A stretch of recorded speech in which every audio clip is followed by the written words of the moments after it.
الحمد لله الحمد هو الثناء على الجميل الاختيار من نعمة أو غيرها، والمدح هو الثناء على الجميل مطلقا. تقول حمدت زيدا على علمه وكرمه، ولا تقول حمدته على حسنه بل مدحته. وكيلهما أخوان، والشكر في مقابلة النعمة قولا وعملا واعتقادا. قال أفادتكم النعماء مني ثلاثة: يدي ولساني والضمير المحجبة هو أعم منهما من وجه وأخص من آخر. ولم بسم اللہ الرحمن الرحیم. اللہم صلی علی سیدنا مولانا محمد بارک وسلم. الصلاۃ والسلام علیک سیدی یا رسول اللہ. 20 جولائی بروز سوار تفسیر بیضاوی شریف سورۃ فاتحہ کا سبق ہم شروع کر رہے ہیں. تو آج سبق نمبر کیا ہے؟ 15. سبق نمبر 15. تو آج کے سبق میں ہم جو عبارت ہے اس کا ترجمہ کریں گے. ٹھیک ہے. کل اس کی جی تو اس میں 3 باتیں ہوں گی الحمدللہ میں. ایک ہے حمد کی لغوی اصطلاحی تعریف، حمد اور مدح شکر میں فرق ایک بات، اور ایک بات یہ بھی ہوگی کہ الحمدللہ نحو کے اندر اعراب اس کا کیا ہے. ٹھیک ہے. اور الحمدللہ حمد پر جو لام ہے الف لام یہ کون سا. 3 باتیں قاضی صاحب فرمائیں گے. ٹھیک ہے. تو سب سے پہلے الحمدللہ کے بعد آپ حمد کی تعریف فرما رہے ہیں، اس کے بعد مدح کی تعریف کی ہے، پھر شکر کا مفہوم بھی بیان فرماتے ہیں. تو قاضی غزاوی رحمۃ اللہ علیہ حمد کی تعریف کرتے ہوئے فرماتے ہیں الحمد هو الثناء علی الجمیل الاختیاری من نعمت او غیرہ. حمد کسے کہتے ہیں کہ کسی کی اختیاری خوبی پر اس کی تعریف کرنا، نعمت ملے یا نہ ملے. آپ تعریف کر رہے ہیں، آپ کو اس نے کوئی انعام دیا ہے یا نہیں، اس کی طرف سے آپ کو اور کوئی نعمت ملے یا نہ ملے، لیکن تعریف کس پر کر رہے ہیں؟ اس کی ایسی خوبی پر جو اس کے اختیار میں. بے عالم بننا، حافظ قاری بن جانا یہ انسان کا کسب ہے نا، محنت کرتا ہے، اللہ آسانی پیدا فرماتا ہے. لیکن موتی جو چمکدار ہے، موتی چمکدار ہے، اس میں موتی کا اپنا کوئی کسب ہے اس میں؟ ٹھیک ہے نا جی. اس میں تو اختیاری کا یہ مطلب ہے. خوبی کون سی؟ اختیاری، اپنے اختیار کی. ٹھیک ہے نا جی. کوئی سخاوت کرتا ہے، کوئی علم کو آگے پھیلاتا ہے، اس کی تعریف جو ہو رہی ہے تو اس کے اختیار میں ہے نا، اختیاری خوبی. کسی کی اختیاری خوبی پر جمیل میں تعریف کرنا، ٹھیک ہے نا، چاہے نعمت ملے چاہے نعمت نہ ملے. ٹھیک ہے نا جی. اس کو حمد کہتے ہیں. مدح کس کو کہتے ہیں؟ مدح کی تعریف قاضی سے فرماتے ہیں وہ ثناء علی الجمیل. ادھر اختیاری کا لفظ تھا، صفت اس کی، ادھر صرف جمیل. جمیل میں نے خوبی، مطلقاً کسی کی خوبی پر اس کی تعریف کرنا مطلقاً. جیسے اس کی مثال اچھا جی. تو حمد کی مثال حمد تو زیدن، میں نے زید کی حمد کی. ٹھیک ہے نا. یہ لغت کے اعتبار سے بھی تو نہیں کہ حمد باری تعالیٰ، ہم تو اللہ کی حمد کرتے ہیں. یہ کیا لغت کے اعتبار. حمد تو زیدن علی علم ہی و کرم ہی، میں نے زید کی تعریف کی اس کے علم کی بنیاد پر اور اس کے کرم سخاوت مہربانی کی بنیاد پر. اب یہ علم ہے، کرم ہے، سخاوت، مہربانی، یہ اس کے کون سی خوبی ہے؟ جمیل اختیاری. جمیل اختیاری. ٹھیک ہے نا جی. تو لہذا ادھر حمد تو کا لفظ بولو گے. اچھا زید ہے حسین، آپ اس کے حسن کی وجہ سے جب تعریف کریں گے تو وہاں اب حمد کا لفظ نہیں بولو گے، کیونکہ حسین ہونا اپنے اختیار میں. اب تو وہ بیوٹی پارلر پر چلے جاتے ہیں، وہ تو وقتی طور پر منہ کو مل کے آتے ہیں، ملوا کے آتے ہیں. ہاں جی. ولا تقول اس لیے جب کہ حسن کی تعریف کریں گے ٹھیک ہے نا, یوں نہیں کہیں گے ہمیں تو ہو اللہ حسنی, بلکہ کیا کہو گے مدح تو ہو. یہ خوبی ہے اختیار میں نہیں. قیلا کہہ کر یہ اشارہ کر رہے ہیں معتزلی تھا مولانا جار اللہ زمخشری, جس کی تفسیر کشاف بھی ہے, کئی کتابیں اس نے لکھی. جار اللہ زمخشری, اس نے کیا کہا, وہ کہتا ہے کہ حمد اور مدح دونوں کیا اخوان بھائی ہیں, یعنی مترادف ہیں.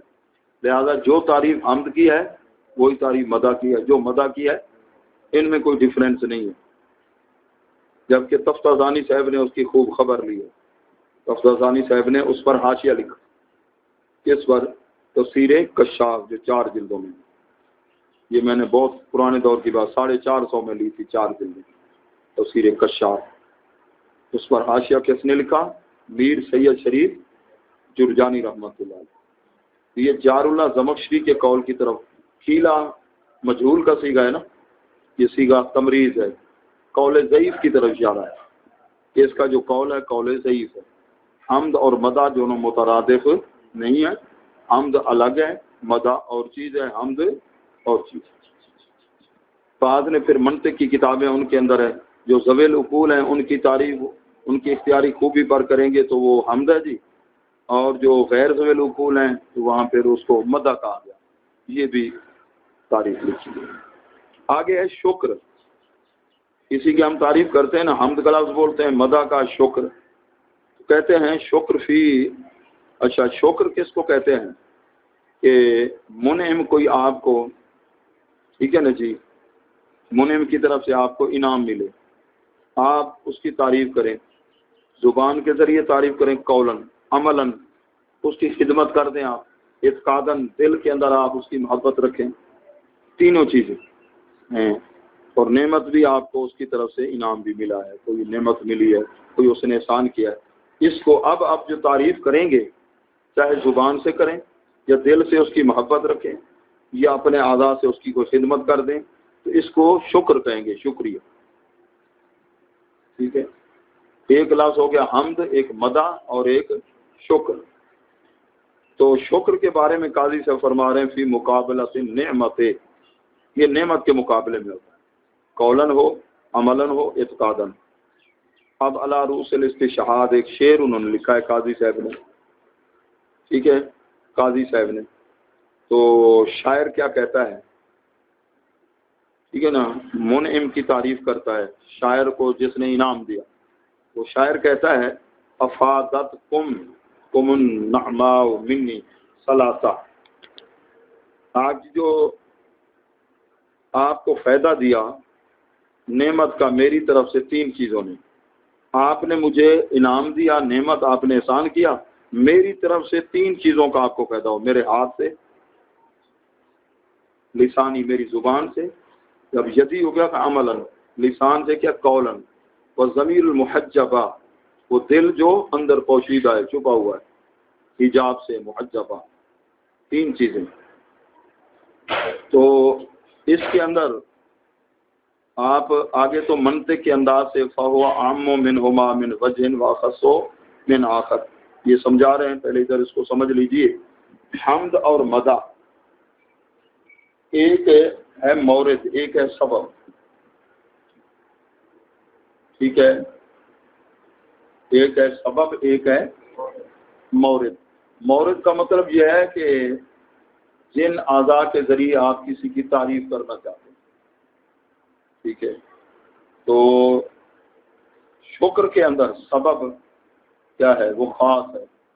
انعام آپ کو کوئی دے, احسان آپ پر کرے, آپ اس کی تعریف کریں تو یہ شکر ہے. اگر آپ پر اس کا کوئی احسان نہیں, انعام نہیں, تو آپ تعریف کریں گے, ٹھیک ہے نا جی, اس کی اختیاری خوبی پر, تو وہ ہم تو ہوگی, شکر نہیں ہوگا. اس کو سبب کہتے ہیں. سبب اس کے اندر کیا ہے, خاص. اور شکر کس سے ہوتا ہے, زبان سے, کہتے ہیں نہیں, چاہے زبان ہو, چاہے ہاتھ ہو, چاہے دل, اس کو کہتے ہیں مورد. شکر کے وارد ہونے کی جگہ. مورد کے اعتبار سے شکر عام ہے, سبب کے اعتبار سے اخص ہے. کس سے, حمد کی نسبت. اور حمد کس کو کہتے ہیں, زبان کے ساتھ تعریف کرنا. یہ تم نے شرح تہذیب کے اندر لکھا. جمیل اختیاری باللسان کا لفظ ہے، حمد باللسان، زبان کے ساتھ تعریف کرنا، نعمت چاہے ملے نہ ملے، سمجھے ہو؟ اب اس کے اندر دیکھیے مورد کیا ہے، وہ زبان ہے، مورد اخص ہے، شکر کا مورد عام ہے، زبان سے بھی ہو سکتا ہے شکر، دل سے بھی ہو سکتا ہے، یہ مورد کے اعتبار سے شکر عام ہے، اور حمد کیا ہے اخص، سبب کے اعتبار سے، ہاں سبب کے اعتبار سے شکر اخص ہے، حمد عام ہے، عام ہے۔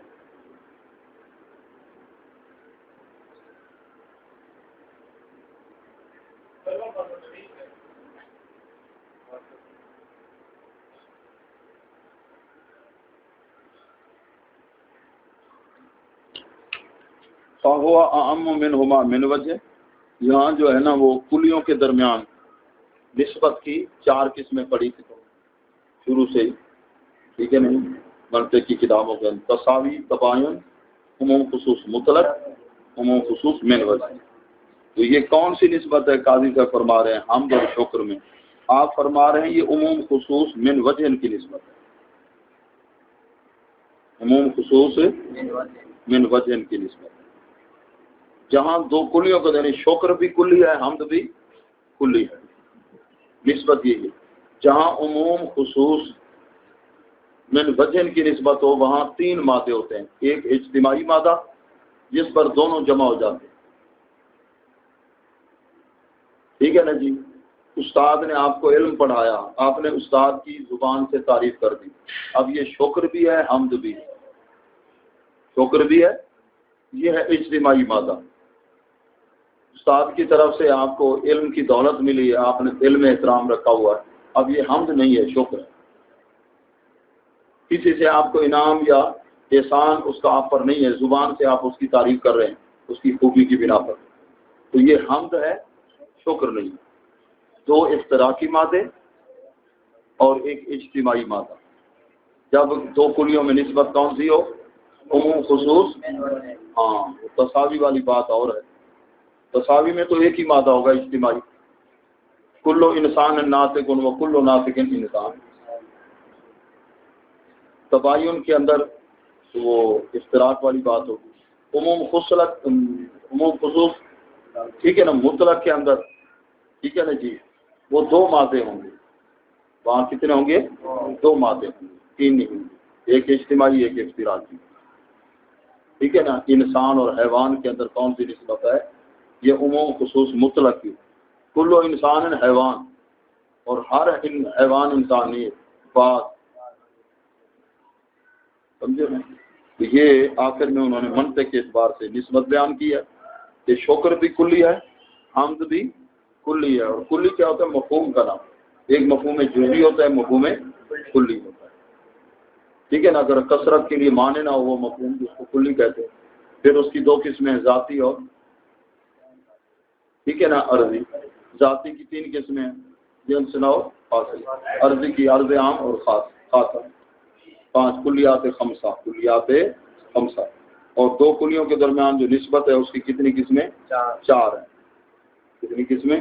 تو یہ شکر بھی کلی ہے، حمد بھی کلی ہے، کون سی نسبت ہے؟ عموم خصوص من وجہ، جہاں عموم خصوص من وجہ کی نسبت ہو تو وہاں 3 مادے بنتے ہیں، 3 مثالیں بنتی، ایک اجتماعی ہوگا جہاں دونوں وہ جمع ہو جائیں گے، اور 2 اشتراکی ہوں گے، جو کیا ہوں گے؟ ایک جگہ صرف حمد ہوگی، دوسری جگہ صرف شکر ہوگا، ایک جگہ ایسی مثال ہوگی کہ وہ حمد بھی ہے، شکر بھی ہے، سمجھ گئے ہو؟ کل اسی سبق کی مزید تشریح ہوگی انشاءاللہ۔